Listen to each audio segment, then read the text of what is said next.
Welcome to the Blockbusters and Birdwalks podcast. I am the curator, Garry Chaffin-Quiray. Today we have a conversation with a friend, Ed Rosa. That's me. Hi. My filmmaking partner and I have a YouTube channel, Toothless Richard Productions, where you can see a number of our short films. This is an 8-part series about American movie ratings. Part 1 focused on Prano Baily-Bond's Censor. Part 2 focused on Mike Nichols' Who's Afraid of Virginia Woolf. Part 3 focuses on Brian De Palma's 1968 satirical movie Greetings as an example of the early use of the X rating. Greetings, greetings, greetings. Would you like to go away? Greetings, greetings, greetings. Come and see me, don't delay. Remember when you started to drive and you would go somewhere that was unfamiliar? For me, I'm thinking about going through some mountain passes where you would see a sign that would say, "Warning, rock falls ahead." I can recall traveling through the woods in Maine at one point and seeing a sign that said, "Caution, deers may cross the road," or something like that. You've had that experience? Oh, yeah. Okay.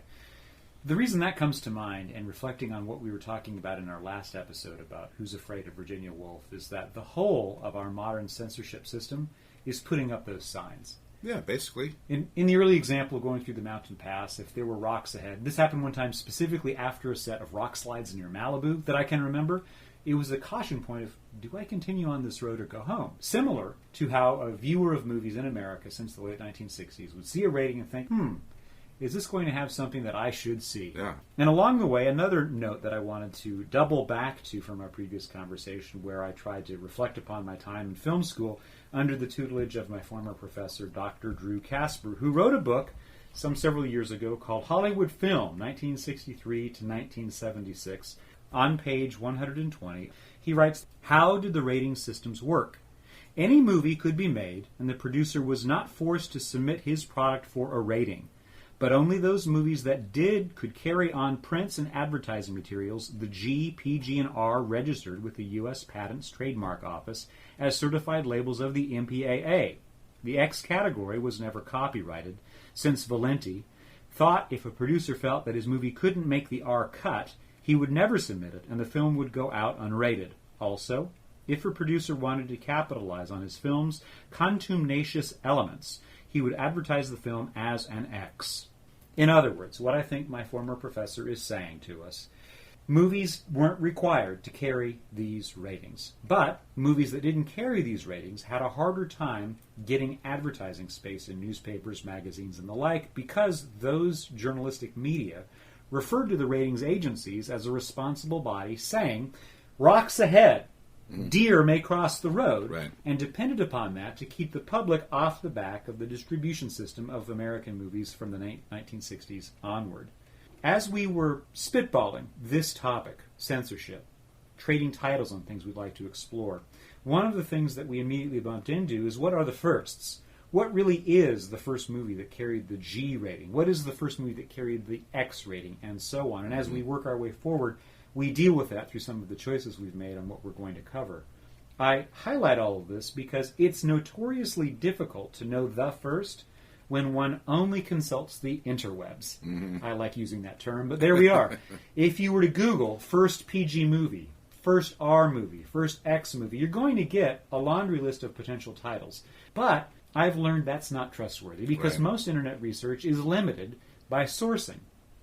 For us, and for you, dear listener, understand that I, Garrett, have called the Motion Picture Administration. I went through a phone tree several times over to 2 different offices on the East and the West Coast because I wanted to ask, can one of your researchers tell me what was the first G movie, what was the first M movie, and so on. I could never reach a live person and left multiple voicemail messages before I simply had to give up. And there's no good archive site that they offer to display all of this. Instead, you're forced to deal with the media that's available on the web or old-fashioned books, which brings me to something else I'd like to share. There's a guy named Richard Kroon who wrote a book called AV A to Z, an encyclopedic dictionary of media, entertainment, and other audiovisual terms, which is, as the title reads, an encyclopedic dictionary. You pick your title, you pick your film star, you pick your genre, and look it up, A to Z, and you'll find reference points. The thing that's interesting about Richard Kroon and his background, he once worked for the MPAA, which means he was there. Consequently, his remarks in this reference book strike me as truer to the mark, more trustworthy, because he was there and presumably sourced it to some of his own research experiences as a person curious about all of this. Long way of saying, Kroon's assertions of what the first movies are is the way that we're organizing our remarks and the choices we have made. So today we're talking about Greetings, which is not the first X-rated movie ever, but even that needs to be qualified.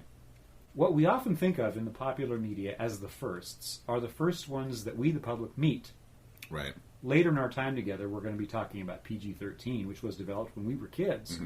And the predominant idea of what the PG-13 was, as just that one example, is attached to Red Dawn, which I vividly remember going to see because it was some gnarly stuff. PG-13. That's serious. But there's a difference between the movie that the public meets and the one that is first rated with a selection or classification.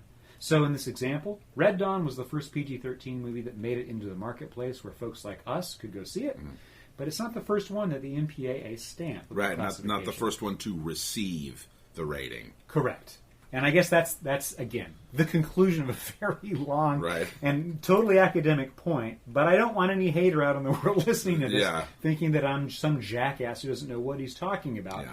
And what we've arrived at is today a description of the movie Greetings, which was among the first X-rated movies in our heritage, but it is not the first. Yeah. And we should also backtrack just a moment to recognize that when we left off in our previous podcast in 1966 with Virginia Woolf, we were thinking about the way that Jack Valenti had been hired away from the Johnson administration, installed as the head of the MPAA, to figure out a new way to deal with classifying movies, basically perform censorship, but not under that very scary term.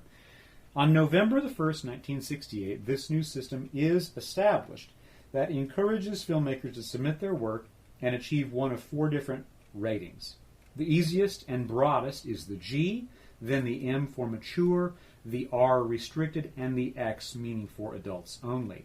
And just to lay it out there, the very firsts that we were able to determine through this very complicated methodology we've described, the first G movie was This Savage Land, the first M movie is Assignment to Kill, the first R is Payment in Blood, and the first X is Birds in Peru. All of these movies are completely obscure. Yeah. A person cannot get them through Netflix DVD or Netflix.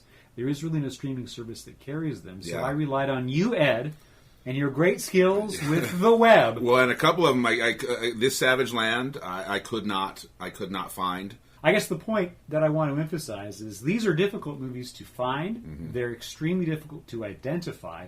And if you can manage to do both of those steps, thread that needle, as you've done with one example, Birds in Peru, that you shared with me, a very, very degraded copy of a copy of a copy of a copy of a copy that probably is somebody filming a videotape into a TV. It's a very bad-looking movie because of this degraded copy system, but it looks like it's also a very bad movie. Birds in Peru, for those of you who are curious, opens with Gene Seberg having sex with a bunch of men on a beach.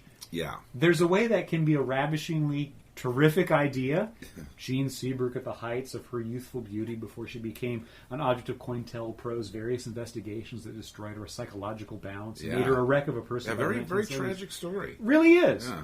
And there she is, for whatever reason, hosting a lot of young men. It's very specific, very clear what's happening. And of course, that would be objectionable to the previous markers of taste before the rating system set in. And that's exactly the kind of movie that an X is meant to carry. It was tough to consume, kind of, because it's very verbose. It's mostly talking. The sex scenes are not nearly as salacious as the X rating would imply. Right. It's really kind of a weird movie. The story is a little difficult to nail down. It's sort of very dated. It's very foreign. there's so much better work out there in a similar vein. It's interesting that one that is just sort of this out there and kind of not really very good would occupy this sort of historical spot. And I think maybe that's a curious point. These ratings and the very firsts that convey them aren't necessarily important or good. Right. They just were in line to be judged by the panel of people empowered to say, right, this is classed as this new system. That's actually sort of been one of the most interesting things about sort of this research, is to find that none of them were the big ones that are associated with the rating. Yeah, I think that's all a good way to just say these classification systems and the values that they employ are meant to be general guidances for absolutely anything. Mm-hmm. The most important world art that we can think of, and just the most sort of basic entertainment that we can sort of value and deal with. And I have to say that I got through about 10 minutes of Birds and Prue and said, I got other things I really need to spend my time on, including folding my laundry. So it's still hard chewing to get through the sandwich of that movie. Yeah, it definitely is. It definitely is. It must have been difficult to shoot as well. I know it's set on this very beautiful beach, but there's so many dead birds. I have to imagine it must have smelled really bad. Or I couldn't help but wonder during it, like, did they have a couple of real dead birds? Because there's a couple of shots of dead birds that you're like, that's a real dead bird. Yeah. And remember that we're in 1968 when we experienced this new rating system. We're December 15th, 68, when Greetings is released to a public. Mm-hmm. As we think backwards through that calendar year, a lot of really important things went on in American society, and just to be glib in the obvious low-hanging fruit. I think the Tet Offensive occurred in the Vietnam conflict that year. Mm. We had a big release in a movie that was science fictionally interesting called Planet of the Apes.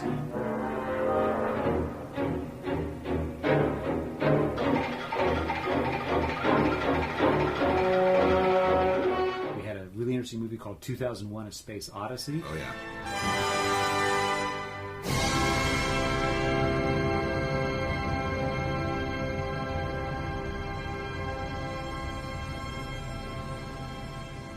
We had a couple of really intense assassinations. MLK is gunned down.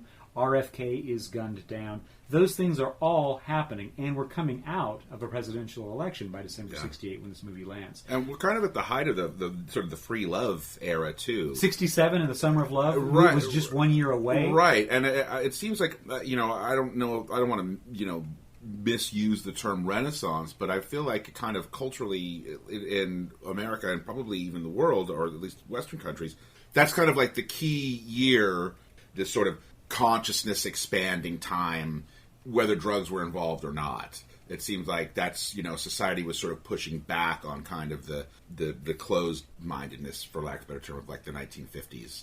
I want to highlight a number of movies that were in theaters at the same time to demonstrate how wide and flexible filmmakers were allowing themselves to be. And we're finding modest but real audiences. First, in October, sees the release of Night of the Living Dead. Mm-hmm. It's awfully hard to throw a stick into American pop culture and not know zombies. And this is arguably exactly where it comes from. This is ground zero. We have Barbarella from France, starring Jane Fonda, and her then, I think, boyfriend/husband figure. I forget if they were married, Roger Vadim. Yeah, I think they were married at the time. And that's just this weird display of womanhood as objects. Roger male gaze Vadim. Yeah, exactly right.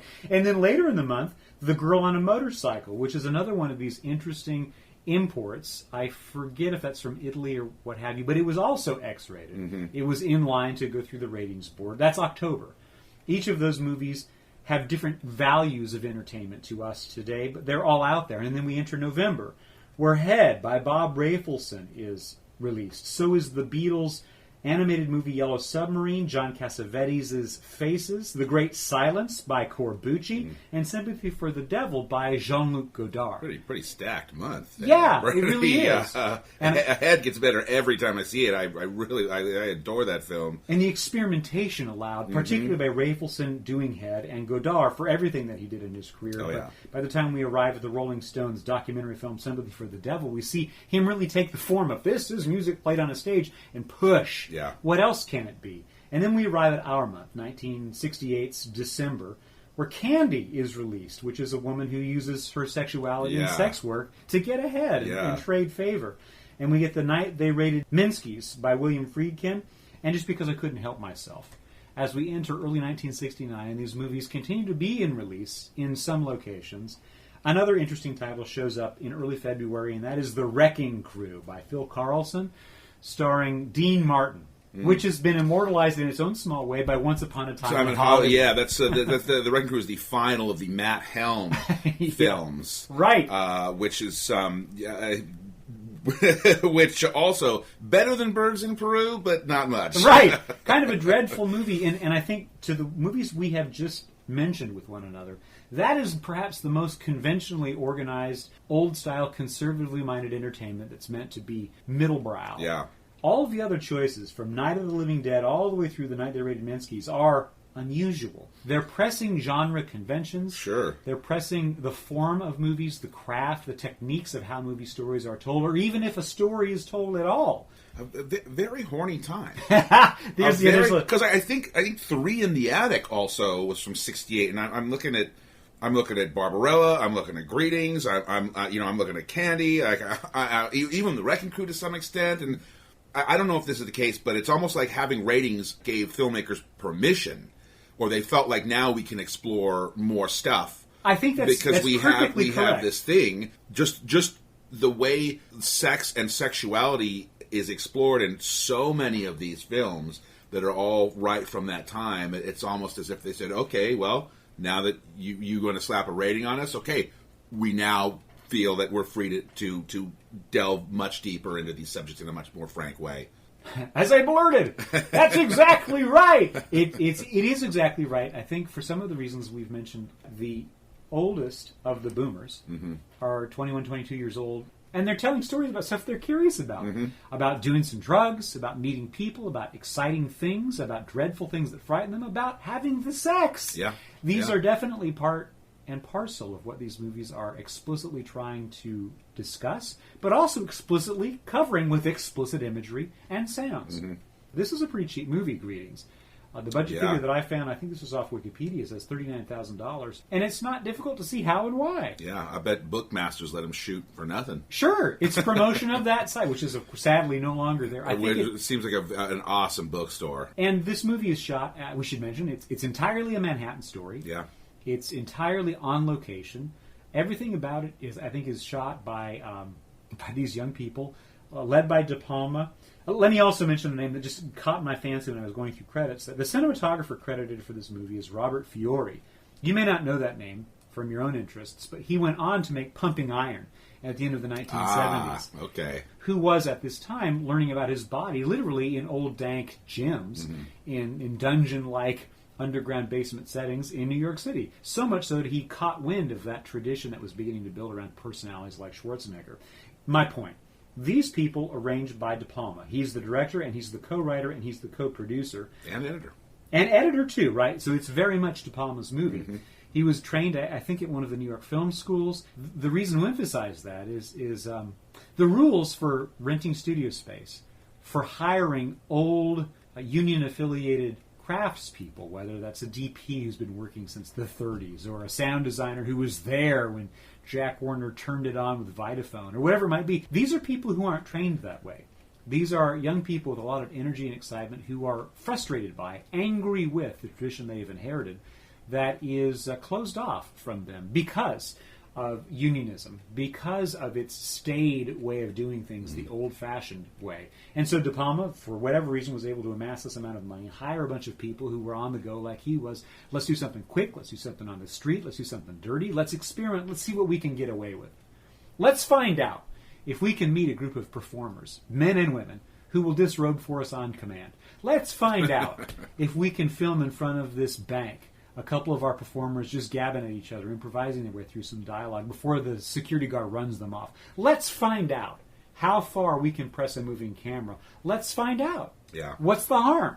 The least that will happen is we'll waste our day. The best that can happen is we might stumble into something interesting. And on top of that, Greetings is also, I think, really marinating on a lot of the material that was imported from the French New Wave. Oh, yeah, absolutely. De Palma clearly is wearing his admiration for Blow Up right on his sleeve. Love without meaning, and murder without guilt. and the dazzle of the madness of London today, Antonioni's camera never flinches. I think Greetings is a really interesting experiment. I don't think it's a very good movie, and it way overstays its welcome by at least 20 or 30 minutes, despite only being 81. Yeah, it's very short. However, I'm glad to notice this movie in the trajectory of Brian De Palma's varied and interesting and troublesome and brilliant career, which dates to this moment in the late 1960s. But here's then, of course, the hook. This movie is among the very earliest things to feature Robert De Niro before he is Robert fucking De Niro. Yeah, I think this is his first credited starring role. And he looks like he's 10 years old with a mustache. Just to make himself seem a little older. Because he didn't become a big deal until, Mean Streets? I think that's right. Yeah. Which is 3 or 4 years away. And I think he got that job because Scorsese saw Greetings and Hi Mom and was in conversation with De Palma as filmmakers taking things to festivals and learning a little bit about each other. They probably had a Corman connection and all of that. So, if you can, Ed, what is Greetings? Greetings seems to me to be just sort of a character study about 3 college dropout-y guys. It's like a day in the life of these guys or something. I don't know. Because at first I'm like, because the movie begins with them trying to help this guy get a 4F, trying to get out of dodge the draft, basically. Right. Well, the movie opens with a newsreel piece about the progress of the war. That's right. And a speech by LBJ. I hope you men are determined to see us help get justice, not just for ourselves, but for all the people of this nation and for all the people of the world. And I sometimes wonder why we Americans enjoy punishing ourselves so much with our own criticism. This is a pretty good land. I'm not saying you never had it so good, but that is a fact, isn't it? So our characters. We have John, that's Robert De Niro's character. Yeah. We have Paul, Jonathan Warden's character. And we have Lloyd, Garrett Graham's character. Right. And Jonathan Warden this is his only film appearance. Is that right? As far as I'm aware, yes. Not only did, obviously, Robert De Niro went on to great things, but Garrett Graham has actually kind of become sort of a cult figure himself. Bud the Chud in Chud 2, Phantom of the Paradise. He's been around a little bit. Yeah, and done some really interesting stuff. And I think each of these 3 men are age appropriate. I think they're roughly 21, 22. If they're 25, I'll be shocked. Yeah. They're very youthful. You can see their bodies have come into their adult size, but they're skinny little dudes. Mm-hmm. They're very energetic and jittery. They run around. Literally, they run around a lot. And it's important that each of them is characterized the way that they're characterized because it punches up the way the vignettes of the movie work. John he's trying to work his way through a deferment, but he's very privately, he's a peeping Tom. Yeah. Who wants to encourage women in particular to take part in movie vignettes that he is shooting within the movie vignette that he's part of inside of Greetings. That is one of his stories. Remember, this is a beautiful private moment, and I am someone who is recording this for you and making you see it. Remember what we were talking about? But think all these things, and I'm going to tell you all about this after. Just at the moment, just think about these things and do them. Now take off your coat and throw it on the floor. Then we have Paul. Hi, are you Cassandra Newton? I'm Paul Shaw. I'm your computer date. You're Paul. Of course. The original Tinder. Come in, Paul. The proto-Tinder. Before you could swipe left or right. That's exactly true. And then finally we have Lloyd, who's a conspiracy enthusiast, who's really hung up on how JFK was assassinated then just 5 years before. Weisberg was right. The Warren Commission's a whitewash. These 3 men and their odd fascinations keep braiding with one another as each of them go through various parties or social experiences that they have, and each of them bump into weirdos in New York City streets. Is there more to say about the plot than that? I don't think so. No, it's almost. I mean, it's almost experimental. It almost reminded me of the Cassavetes stuff, Shadows. Yeah, that's right. It just sort of the aimlessness, the improvisational feel, the interest in sort of character over plot. Mm-hmm. watching the movie also caused me to think about other 60s-ish movies that I have seen. It was difficult to bring them all to the front of my thinking because, I'm obviously more current in my time. I'm a post-60s guy. But I definitely can see how this movie is participating in its own slow-going way, because every movie is participating in its context. But to look at this movie outside of being a 68 release, responding to the pressures of that moment, is a real disservice to it. If we just drop it into our day-to-day, 2022, and say, hey, folks, this will be a winner, you're going to dig it. No, it's just going to be offensive. Take some Kleenex or a pair of socks. Oh, yeah. Take a pair of socks and just stuff them in the silk panties, you know what I mean? Yeah. Just so it bulges. And then what you need is a kind of a fishnet shirt. You know, real big nets, fishnet, right. yeah. And then you need like a scarf. Yeah. Kind of a big flowing silk scarf. But if you're going to wear one of those knit shirts, you're going to have to shave your chest. Oh, yeah, you have to shave under your arms. You have to shave your whole body. You better use Nair. But if you can give it the sense of restriction to what was going on in its moment, I think it becomes a better movie. If you took Greetings, pared the three guys down to like one main character, and gave it more of like an actual sort of plot line, you'd have Fritz the Cat. But I felt like sort of just the way that these characters are trying to sort of explore life and new adulthood in this time in the world. I think that notion of intertextual reference points is really powerful. One that occurred to me, we've talked about this before, is A Clockwork Orange. Mm-hmm. You can remember one of the racier sequences in the movie. John, the peeping Tom, played by Robert De Niro, is accosted on the street by a man selling a pornographic 8mm movie. Yeah, of the guy who would play the police chief in Beverly Hills Cop 2 later on. Things go better with Coca-Cola. Yeah. There's nothing that goes better with Coke than these boys. $5 a roll, you sit down with a bottle of Coke and these, and you'll have yourself a time like you never had. John slips him a $5 bill, gets the film strip, and then we get to see the film strip that John has purchased. Uh-huh. And so what we watch on screen is these still shots of this young man come to the door of some woman's apartment. She invites him in, they disrobe, and they screw. She leaps on him. And it very much reminded me of that scene that's set to the William Tell Overture. That's right. In A Clockwork Orange, and I was almost kind of stunned, like, what, did Kubrick see this? Like, and then I'm thinking, well, maybe he did. Yeah. And so it influences outward from itself, far beyond its own limited reach, because if you're to say to somebody, Robert De Niro, early work, somebody's, as you said earlier, going to go, oh, Mean Streets. That's when he shows up. Yeah. Well, not true. This is a little earlier. When you say De Palma and the 70s, well, somebody's going to draw a blowout or something like that. That makes perfect sense. But they're not going to go through these earlier channels, and that's to say that people who are plugged into their milieu, a Kubrick or a Scorsese, may very well have noticed what they had done. That was innovative. Yeah. I don't know if it got off as well as it could have, but I can play with that technique and use it over here. Yeah. So, did Kubrick borrow it? Did he steal it as an homage? I don't know. But it was enough of a similarity to watch people in flagrante delicto moving around in different forms, different shapes, different combinations quickly. You're seeing nudity. That's kind of rad. Mm-hmm. But then it's definitely meant for laughs. Yeah. It's not meant as arousal, it's humor. Right. Which is exactly why it's stamped an X rating by the MPAA, because, of course, it's not necessarily appropriate for an 8-year-old or maybe a 13-year-old or a sort of confused 16-year-old. But, man, if I'm 18, I'm going to go see this thing. Absolutely. And I'm going to get the gag. It's going to be a draw for you at that point. So there's a lot of that in the movie that I think is sort of fun. And I guess, the main figure that sticks over the course of this is Godard for me.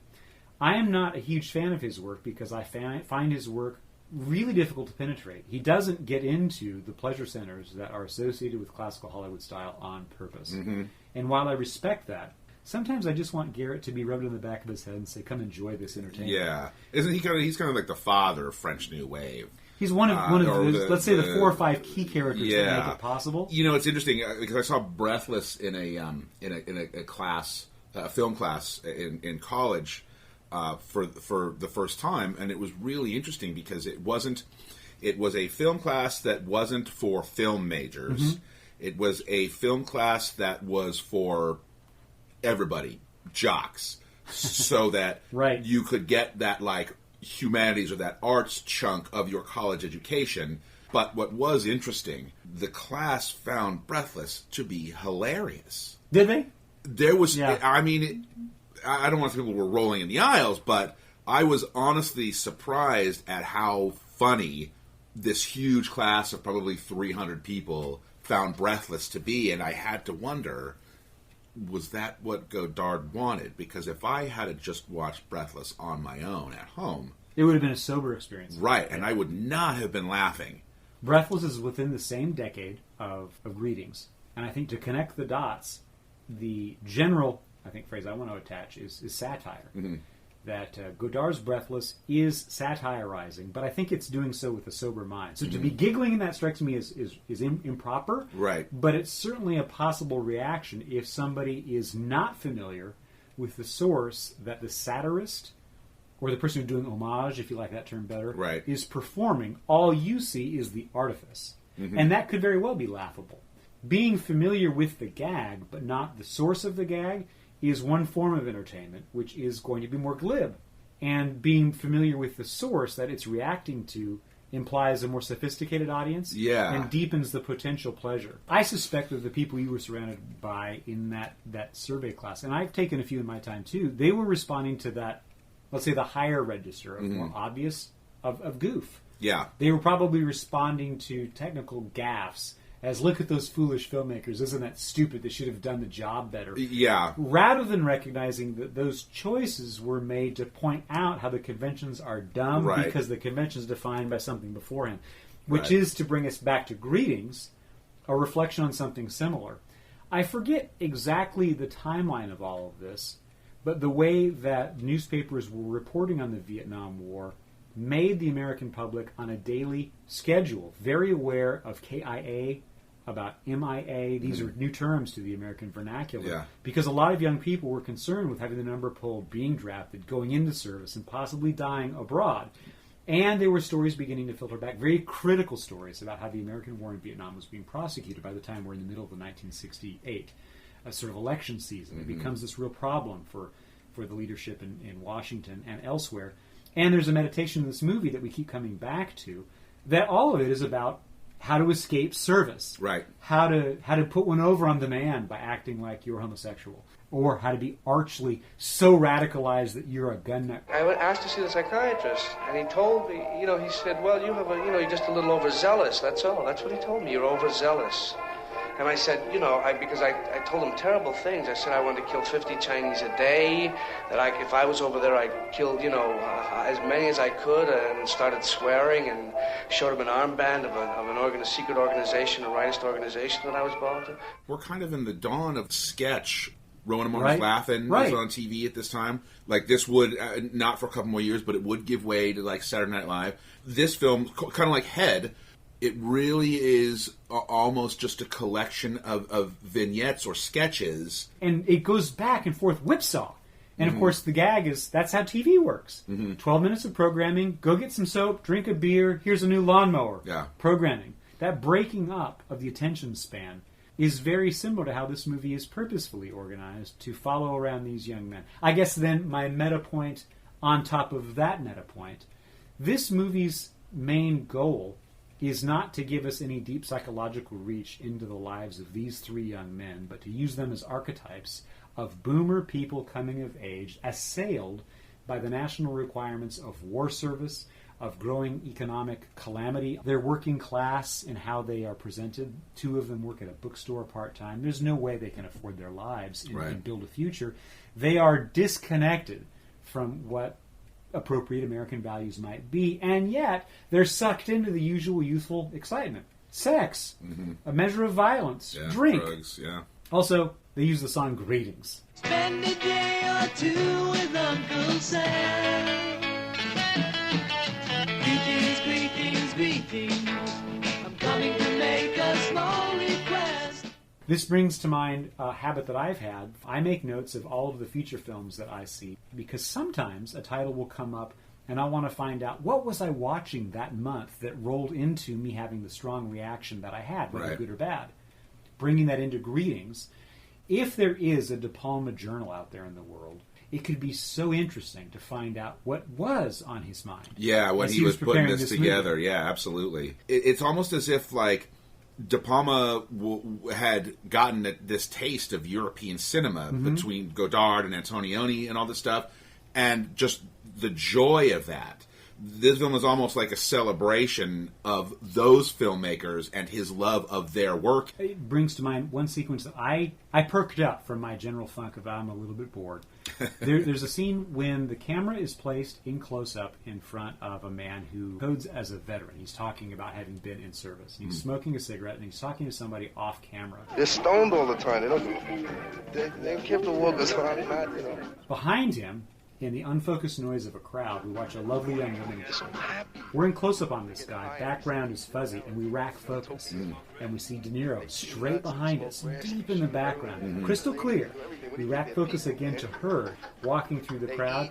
We rack back into the close-up. The camera hasn't moved. It's a continuous take, and he keeps talking, a monologue to this off-scene person, describing what it is to be a soldier in the war. Again, bringing it back to this Vietnamese war moment that these American people are trying to deal with. They steal from us, who are there to fight for them, sell it to Charlie, get money, go out and buy rice, and then tomorrow the bullets come back up. They don't care because they're all high.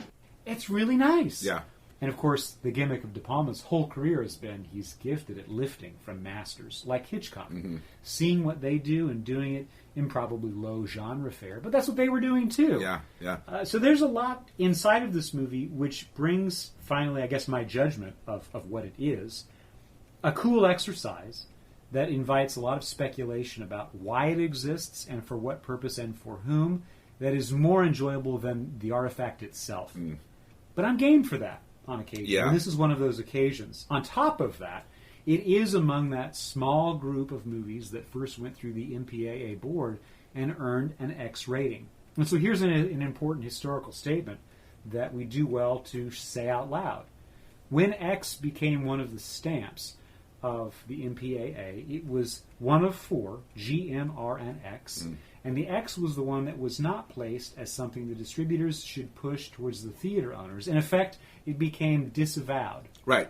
And consequent to that, it became useful as a marketing tool for the sex industry. Yeah. That were quick to realize this set of classification symbols, G, M, and R, they're working. By 1970-71, people are accepting this distribution of choices. Rocks ahead, deer crossing, and they're walking away or entering a theater on the basis of those markers. X, because it wasn't promoted in that way, is very quickly, by the time we reach 72 with Deep Throat and Behind the Green Door, let alone what was happening in queer-centric pornography, which was doing very similar things. Right. It becomes effectively stolen by an entirely different section of the industry. Right. Although there is a really important and notable exception. Within this year or so, Midnight Cowboy. Yeah. Everybody's talking at me.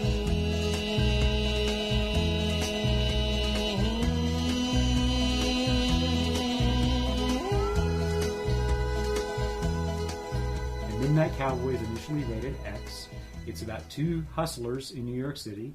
One is played by Dustin Hoffman doing Rizzo, and the other is played by John Voight. John Voight. Playing Joe Buck. Joe Buck, who's in from Texas. So Midnight Cowboy becomes the Academy Award-winning movie of that year. Yeah, Best Picture, 1969. Which pushes it back through the rating system and say, hey, can we really say an X-rated movie that children cannot see, it's for adults, is the best that our civilization has to offer right now? And when you look back at Midnight Cowboy and you arrange it against other choices of its year, it's quite good. Oh, I love it. It's very good. It's also really striking, and it really pushes that envelope of what you can tolerate. It envisions rape several times over, sexual assault.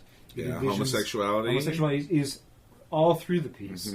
Sex work is all through the piece. Impoverishment, brutality on the street, all that stuff. It makes it so winning because of what it exposes us to, what it touches on. So as a double feature, these 2 X-rated movies would be quite good. Yeah. Greetings would be light, fluffy, basically disposable entertainment until you invest it with a bigger brain that is trying to think about what was going on in 1968, and that's what we've been trying to do today. And then you wash it down with Midnight Cowboy, which will thrash you for a whole different set of reasons. But both movies participate in walking those mean streets of New York. when they were becoming dirtier and dirtier. Mm-hmm. So by the time we eventually reach the 1970s and Gerald Ford says, "Get Lost, New York" by 73, 74, along the way we get other things too, like Superfly shows up. Yeah. And other visions Yeah. across 110th Street. Sweet Sweetback. Ah, the badass song. Yeah, Rated X by an all-white jury. all that, and of course that is Los Angeles, but it chimes in on similar issues Yeah. which are important. All of that is of a piece, and so X is not just people who have sex. Right. X can be people who have sex and kiss when they're done. Right.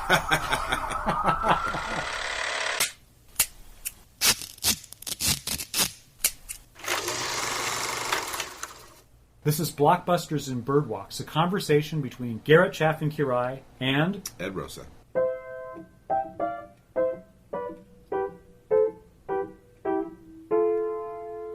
Boop boopity doo.